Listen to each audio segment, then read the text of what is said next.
Ladies and gentlemen, for the final time in 2024 for a preview. This isn't the last year you'll hear from us, I promise. Ball watching is back for the final match day 34 decision day preview for you all as City gets set to take on Minnesota. Justin, it's been a mountain of a season. We've hit quite a few obstacles along the way, and it has been a rough journey. We have lost some souls, let's just put it that way. But how you feeling, Justin? We're at the top of the mountain, not, in spirit with, not seeing playoffs this year, but top of the mountain in terms of 34-game season. How are you feeling? It's got to be tiring. I'm feeling good. I'm a little tired. I'm traveling for work, so the Wi-Fi is not always the best, as you all can probably see. And my eye's a little messed up. So yeah, I'm wearing glasses for the first time in my life this week.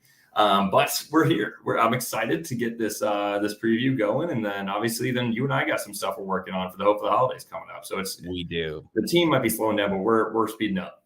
Yeah, it's ironic because I feel like this is probably as busy as you and I get on the podcast.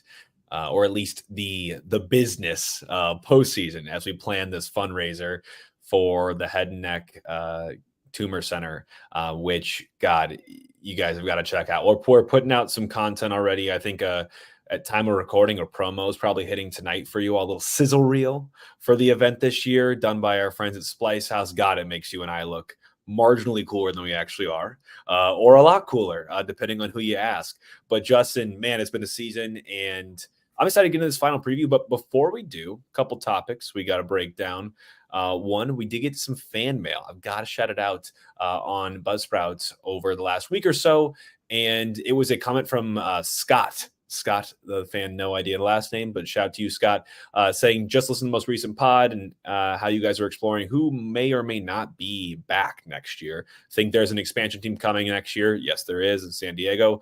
And was wondering if in a future podcast you could explain how expansion draft might look for City protecting its players. Please and thanks. Great idea, Scott. We will absolutely be doing a little roster breakdown and who may or may not be exposed in the expansion draft. We obviously had a good bit of luck with that, I feel like, when we went to it. So we'll see, but we'll absolutely do that. Justin, any thoughts on that? No, I think that's a great question.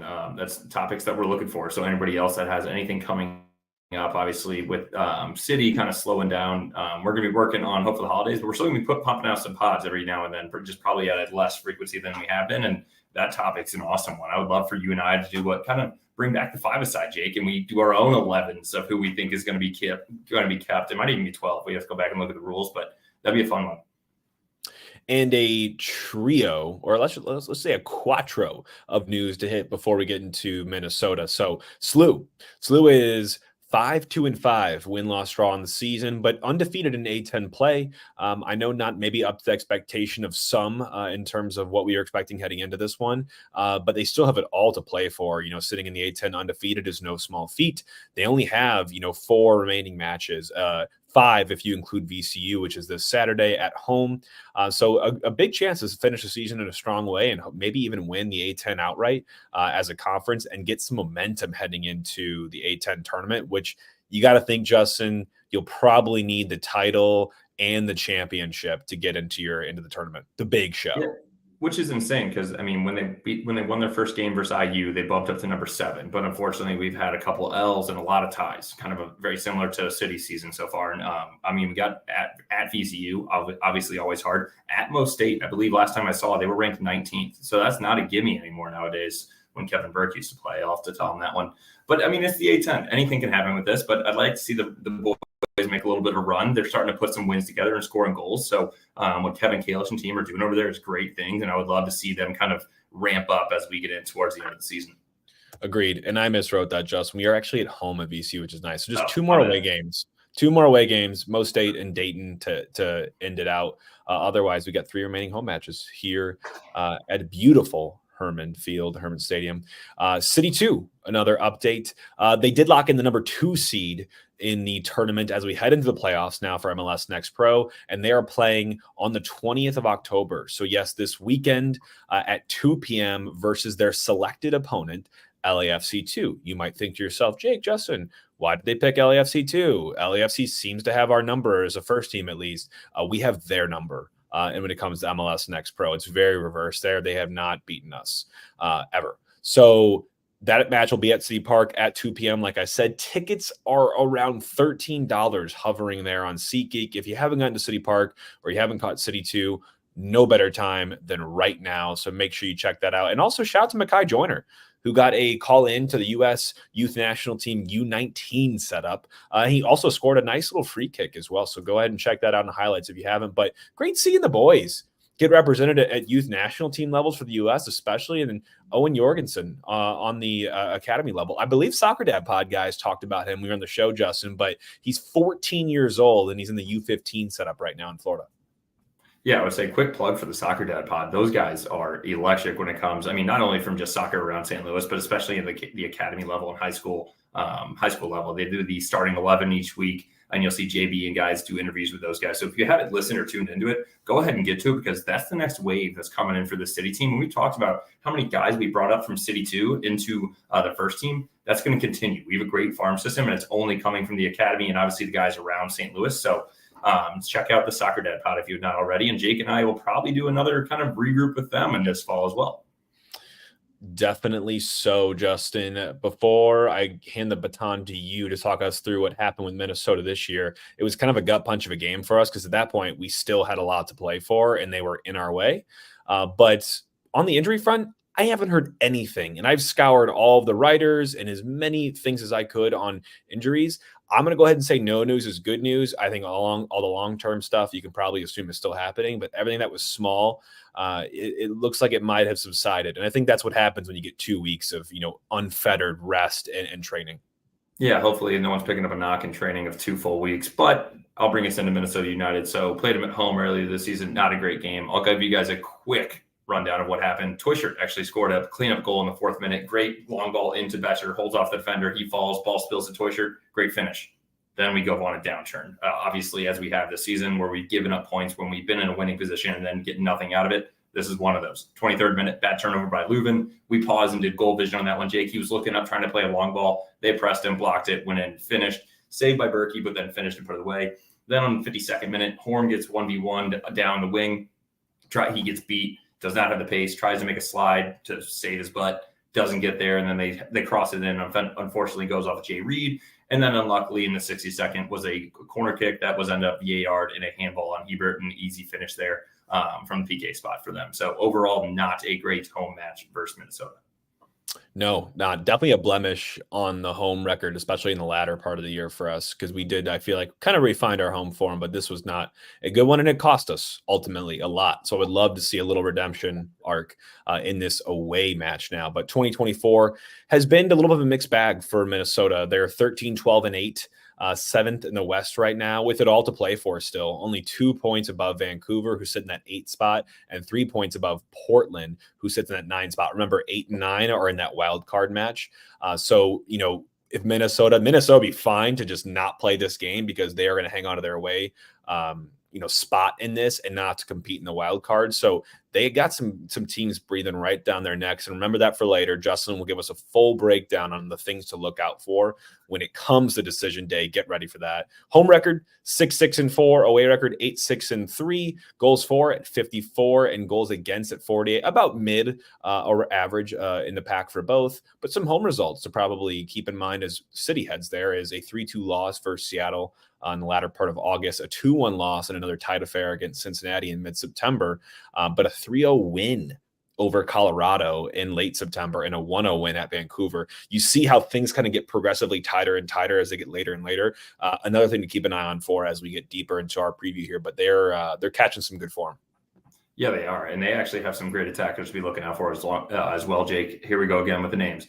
Bonghukle Hulungweni, 24-year-old South African, 3rd season with Minnesota, has 11 goals and 4 assists for this team. So he's a striker. He's one to look out for. Who's the guy that also kind of helps him get those goals? Robin Lode, central attacking midfielder. He's 31 years old, from Finland. 6 goals. Okay, that's pretty good. 15 assists.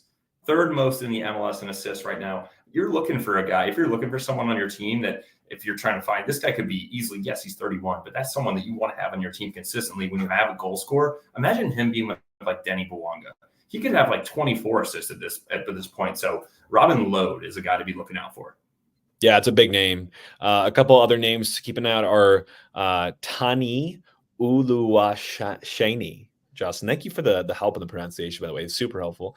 He's a Nigerian Canadian men's national team player right now in the more recent world, and he's a big striker. Just one to keep in mind. You'll see him out there. 9 goals, 4 assists, and just 12 full 90s this year. So very productive and limited minutes. And then finally, Joseph Rosales, better said, is a 23-year-old Honduran international with 11 assists on the season as a left wing back, which is the most assists out of anyone in the MLS without a goal, which I think is a fun little stat there. And then finally, for folks that might have been watching Premier League, maybe not last year, but the years prior, Timu Puki came up with Norwich and was in the place of St. Louis's own Josh Sargent. And finally, they shipped him off and they shipped him to Minnesota. He hasn't been the revelation I think they thought he was going to be, but he is injured right now. We're not going to see him likely in this match. They looked at a mid-October timeframe for him, which I know is right about now, but he didn't suit up in the last match for them. So we'll see if he's healthy enough. Maybe these 2 weeks were good enough to get him over the line, but his thigh injury has sidelined him for a little bit.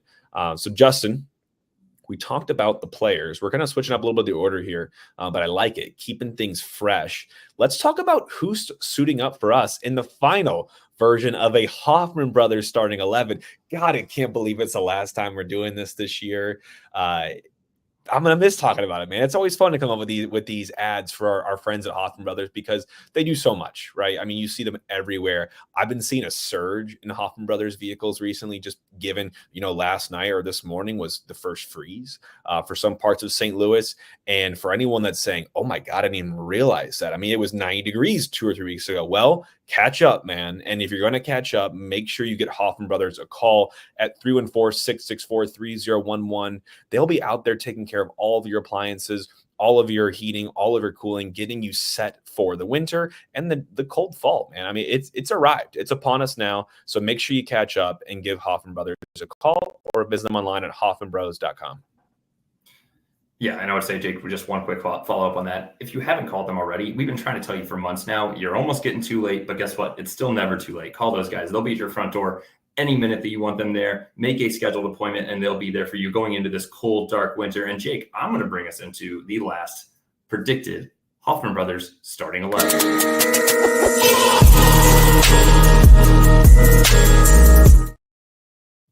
That stuttered on my end. I really hope it didn't stutter on your end too. No, it didn't. It was clean. It was smooth. Let's see how clean or smooth you are, Justin, here in the starting 11. I haven't looked at yours at all. This is the first time I'm seeing this. I have my own kind of version in my head, and I'm looking now at just what you put together. But talk through what you're kind of thinking when you go back to front on this final starting 11 for the season. Do you go pretty heavy? Do you go for the win here? Or do you go with a little bit of rotation and get a fresh look at some guys? We were talking about this a little bit this morning when we were shooting the video for Hope of the Holidays, and I think you go heavy. I think you might as well. Where we've been here for 2 weeks, why would we go out and try to? I understand this is a time period where you can try some rotational things, but I would say from a starting 11 standpoint, let's go hot and heavy. Let's see if we can win this thing because we'll talk about it later. We could end up knocking these guys into the wild card depending on how things go. So back line after Berkey, I'm going Reed, Kessler, Hebert, and Totland. What are your thoughts? I would probably change it up. If we're going heavy into the preferred 11 that we've seen Hack roll with, I'm going to go Berkey, Horn, Nilsson, Kessler, and Totland. So those 2 swaps there. I'm good with the Horn for Reed. I'm still just hesitant, and I understand going heavy. But Nilsson, I just, please, for the love of God, make it to the end of the season without an injury. Just go home and enjoy the holidays, man, and come back even stronger with your hamstrings. Just do those, you're on your knees and do the hamstring things. Just do those for the entirety 2 months. Yeah. So I would love to see him start, but just don't get hurt. I love that. The Nordic curls, right? Isn't that what that's called? Yeah, that's awesome. What a good shout. He needs to be doing those all the time. There should be no downtime for him. You're always just doing curls with those hammies. But midfield, I think it pretty much writes a lot of itself. Those pieces are there, right? If Durkin's back, fully recovered, which I would assume at this point, you would probably pair him up with Leuven, right? If he's not, you probably go right back to Watts, in my opinion, to sit next to Leuven.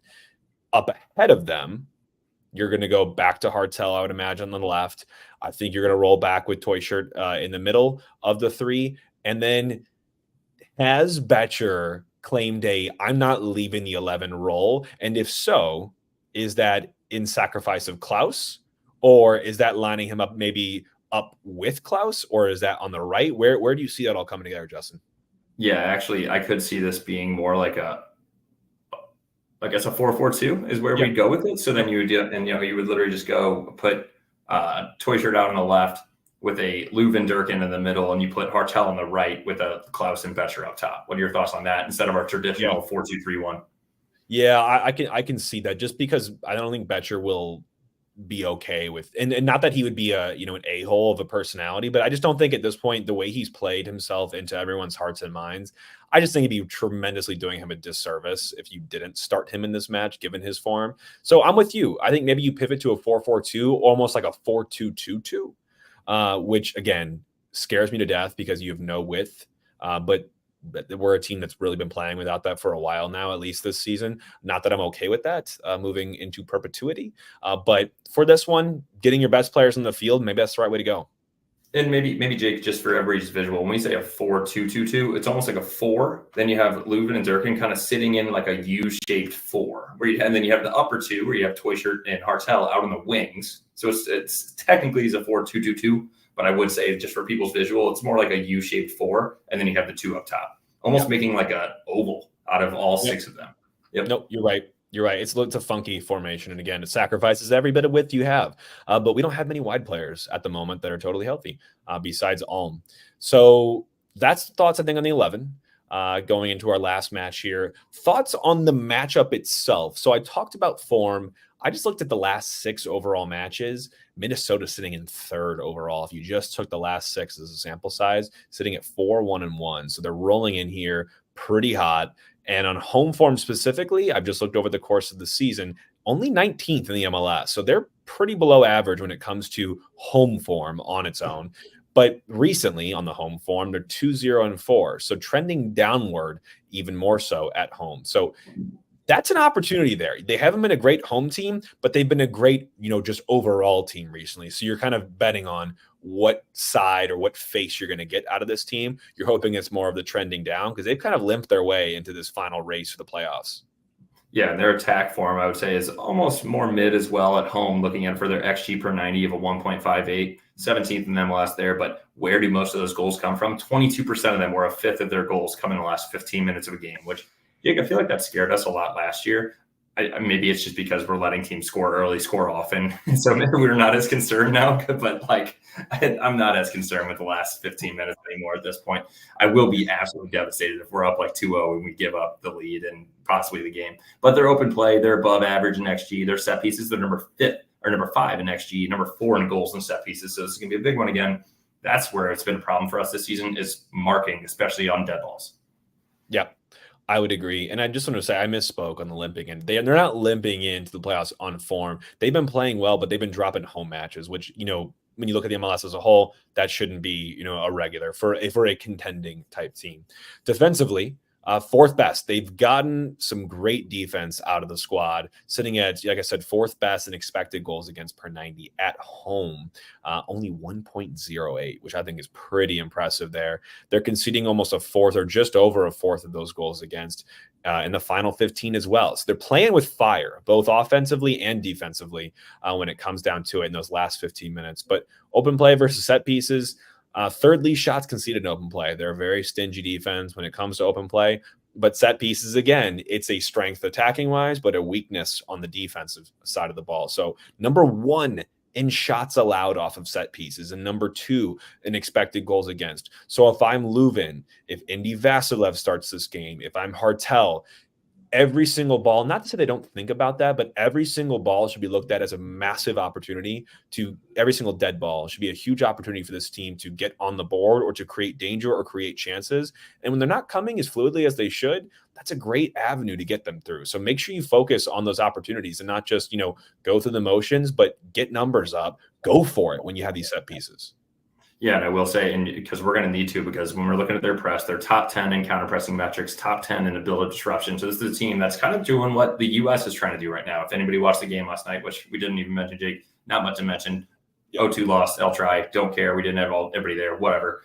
bringing us back to Minnesota. It's one of those things where right when you lose it, you got to get back on the ball, or at least try to disrupt what City's trying to do. So that's something that we need to look for and I would say the key piece of that, Jake, to disrupt their disruption would then be to, once we have the ball, once we take it from them, immediately get it off your feet. Don't try to beat a couple guys. Don't try to be the hero. Get it off your feet. Even go back to Berkey if you need to. Then let's regroup and circle it back around.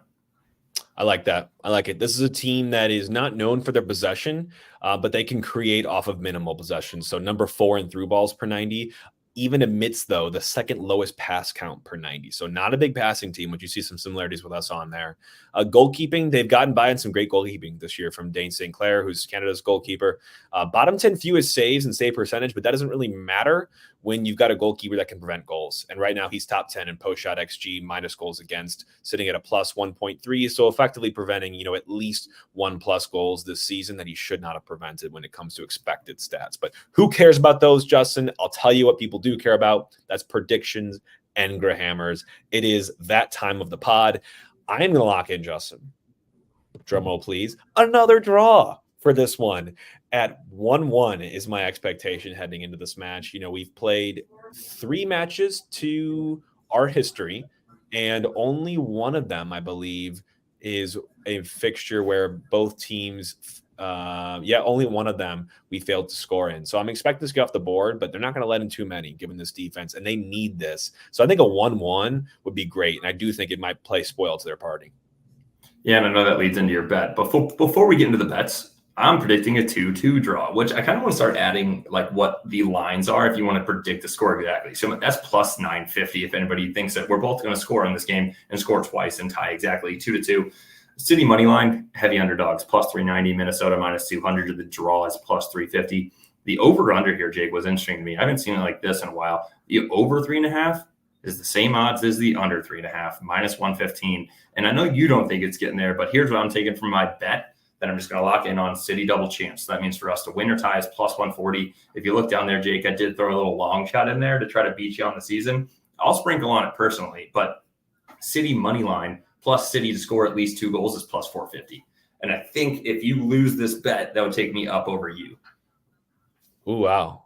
Yeah, so for everyone listening, we've obviously been doing Grahammers for every single game this season, and somehow we're not down by our inheritance. So if I'm looking at the units just this year, I'm at 3.59 units won collectively, like as a net. And Justin's at negative 1.37. Even with yours, Justin, I'm impressed given that we never bet against City, which would have been so easy to do after all these matches, but we've never done it. And we will show you the receipts if people want to look at that.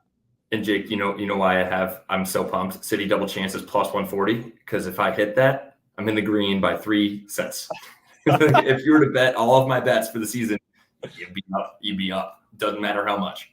I love it. Well, I didn't even say mine yet, but my final Grahammer for the year is both teams to score, which has happened in 2 out of the 3 matches we played against each other ever, and parlayed with an under 4.5. So again, I'm not expecting this to be a goal fest. If you put those 2 together, that's plus 130, which I think is some good value between both of those bets right there. Both teams to score, yes, and under 4.5. That hits at 75% of the time on average for both teams. So I'm liking my bet, looking to finish off on a hot streak and maybe get to 5 units over the course of an entire season, which I would consider one of the biggest wins this club has had.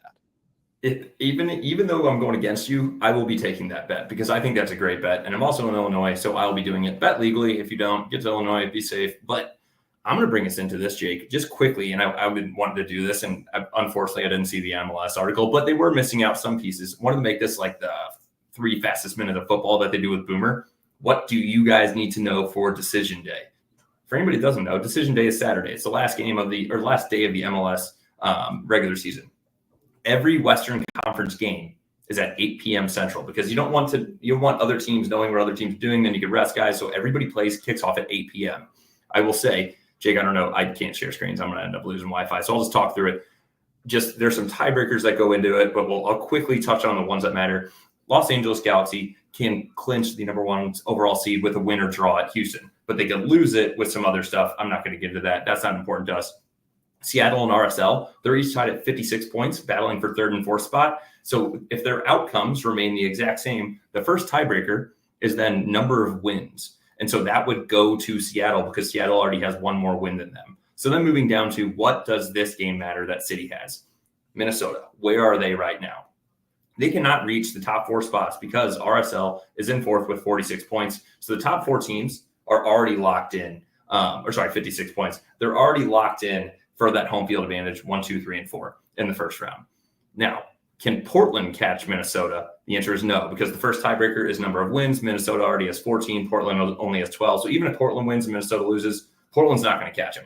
However, Minnesota can clinch the first round of not being in the wild cards, so the first actual round with a win versus City.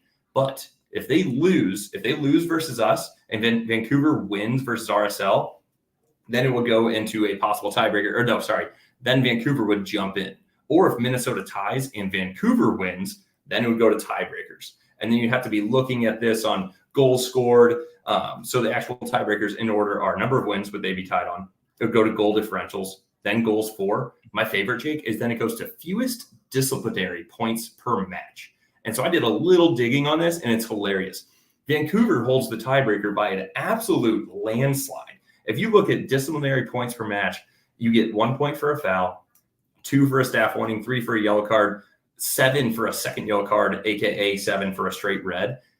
For the tiebreaker of that, Vancouver has 125 less fouls than Minnesota. They also have 10 less yellow cards and 2 less red cards. So if it somehow gets through the total number of wins, the goal differential goes for, and it gets to that, it's going to be hilarious that Minnesota's going to have to play in the wild card game because they can't keep their feet dry. Fun fact, when I was looking at this, City leads the league in fouls, 479. However, we're third in yellow cards with 90 behind Toronto and DC with 98 and 92, but second to last in red cards. We only have 1 red card this season. Jake, fun fact question for you. Who was it? I knew you were going to say that. Was it? I mean, your gut tells you Durkin, like right off the bat, but I feel like it can't be that obvious. Maybe it's it wasn't like Mark. Was it Totland or something? You had it on the tip of your tongue. It was Marcanic back on May 15th versus LAFC. 2 yellow cards. In the second yellow card, if you remember, he had one on the 27th. The second one was incidental head contact. He kind of tried to turn and kind of hit the guy in the head. And then automatically we talked to George Gansner. If you hit the guy in the head, it's an automatic yellow. But we thought it was a foul on the other guy. But the fact that he swung and hit him in the head got his only red of the season. Also fun fact. Funner fact, Justin, or all my grammar nerds out there, Marcanic, we're probably going to see him here. He is their last. That's what I was just going to say. Yep. He started in their last game for Minnesota. Yep.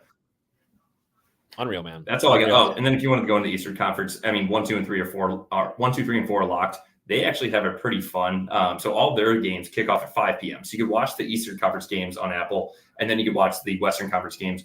But DC, Montreal, Philly, and Atlanta all have a chance to make it in. So they are not locked up yet. Go look at that. DC needs a win or tie to clinch. Montreal needs a win or tie to clinch. Philly needs to win and a DC or Montreal loss to be able to get in the first round, to get in the wild card. Atlanta needs a lot more. They need a win, a Philly loss, and a DC or Montreal loss. Yeah, Atlanta needs a miracle, but it does go to show you that line for the Eastern Conference this year is at 40. So if we were just lifted up and shifted into the East right now, we actually would have probably a snowball's chance in hell, but at least a chance to get into the MLS Cup playoffs. So that's one thing. Final thing I should leave you all with is there's history to be made this weekend. If Miami go and beat New England Revolution, the current holders of this record, which is the most points in a single MLS season, Miami will claim that by 1 point if they defeat New England, which is something I think they should absolutely do. And it'd be funny because they're doing it against the current holders. So be a lot of good history right there if they're able to do that. They've blown me out of the water. I wasn't a naysayer, but I did think that it would not go this well for them, and missing Messi for most of the season, it felt like. So if they get that, wow. I mean, hats off to them, but I'll be watching that game for sure. And quickly, just anybody wants to think about the odds or betting on that. Like I said, numbers 1, 2, and 3, and 4 in the Eastern Conference are all locked up. They cannot move higher or lower. Those guys are set. So, do they rest their guys? But also, why rest them if you've already had 2 weeks off? Because then you're going to be cold going to the playoffs. So I'm intrigued to see what some of these teams do. However, it might be worth a little sprinkle on some of those underdogs playing those top 4 teams, because you never know if if Ricky Puig is going to sit. Maybe you got Messi and Alba and Suarez all sitting. Who knows? Yep. Agreed. Well, hopefully y'all enjoyed the final preview just at 30 minutes for City's final match as they head away to Minnesota to take on the Loons to round out the 2024 campaign. It's been a real one, and we'll be back with you all for the final recap of this season as we shift into our off season. And I promise you will still hear from us, maybe a little less frequently, but some good content on the way. We already talked about at the top of the show, and more to come, especially on the Hope for the Holidays front. All of you listening right now, consider it. It's a hell of an event. Talk to anyone that went last year. I promise you, they will tell you they had fun and they will actually mean it. We have a cool recap video on Instagram and Twitter if you want to go check that out. That's pinned. And we'll be putting out some cool sizzle reels as well in the promotion of it. But it's a heck of an event for a great cause. Learn more about it on all of our socials, or just DM us about it if you want to learn more. Absolutely. Awesome. And Jake, thank you for rounding us out and bringing us into everything that we'll be working on. Everybody enjoy the game this weekend. It's going to be a lot of fun soccer on Saturday night. So if you haven't been, or if you have no plans, get to the pitch. It's a perfect time to do it. We love that place. Just had a call with Jenny and Allie earlier today. That's where we're going to be hosting the Hope for the Holidays as well. So get there, enjoy it, and support local. Awesome. Have a great weekend, St. Louis. Thanks for tuning in all this season, and we'll see you for one final recap on Sunday. Take care, everyone, and all for City.